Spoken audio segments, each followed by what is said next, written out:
आप जानते हैं कि अल्बर्ट आइंस्टीन, जिन्हें हम एक महान वैज्ञानिक के रूप में जानते हैं, बचपन में बोलने में बहुत धीमे थे। जी हाँ, उनका जन्म 14 मार्च 1869 को जर्मनी में हुआ और वे लगभग 4 साल की उम्र तक ठीक से बोल नहीं पाए।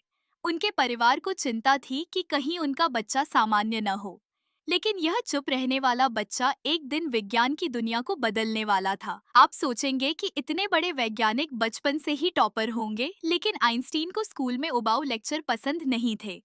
वे गणित और भौतिकी में तो तेज थे, लेकिन अन्य विषयों में औसत या कभी-कभी कमजोर माने जाते थे। यह सुनकर आपको आश्चर्य हो सकता है, लेकिन यह सच है। आइंस्टीन का एक और शौक था, वायलिन बजाना। वे कहते थे, अगर मैं वैज्ञानिक नहीं बनता तो शायद संगीतकार बनता। संगीत उनके लिए समस्याओं का समाधान सोचने की प्रेरणा देता था। 1902 में आइंस्टीन ने स्विट्जरलैंड के पेटेंट ऑफिस में क्लर्क की नौकरी शुरू की। यहीं पर उन्होंने अपने जीवन के सबसे बड़े सिद्धांतों पर विचार किया। आपको यह जानकर आश्चर्य होगा कि उन्हें नोबेल पुरस्कार सापेक्षता के सिद्धांत के लिए नहीं, बल्कि 1921 में फोटो इलेक्ट्रिक इफेक्ट की खोज के लिए मिला। उनकी मृत्यु के बाद वैज्ञानिकों ने उनके दिमाग का अध्ययन किया और पाया कि उनका दिमाग औसत इंसान से छोटा था, लेकिन उसमें पारेटल लोब का हिस्सा ज्यादा विकसित था। यह हिस्सा गणित और कल्पना से जुड़ा होता है। 1952 में इजराइल ने आइंस्टीन को अपना राष्ट्रपति बनने का प्रस्ताव दिया, लेकिन उन्होंने मना कर दिया। उनका कहना था, मेरे पास राजनीति का अनुभव नहीं है। आइंस्टीन ने रविंद्रनाथ ठाकुर से मुलाकात की थी, जहां दोनों ने विज्ञान और दर्शन पर लंबी बातचीत की। और क्या आप जानते हैं कि उन्हें मोजे पहनना पसंद नहीं था? वे कहते थे, मोजे में हमेशा छेद हो जाते हैं, तो क्यों पहनना? आइंस्टीन को नाव चलाना बहुत पसंद था, लेकिन वे तैरना नहीं जानते थे।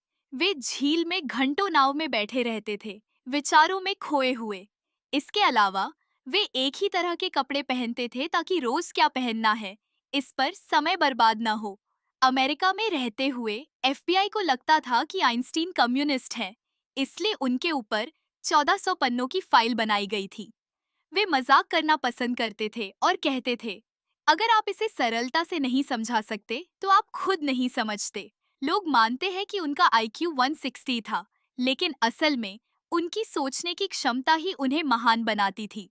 मृत्यु से पहले उन्होंने कुछ कहा, लेकिन नर्स को जर्मन नहीं आती थी और वे शब्द हमेशा के लिए रहस्य बन गए। उनकी मृत्यु के बाद डॉक्टर थॉमस हार्वे ने उनकी अनुमति के बिना दिमाग निकालकर रख लिया।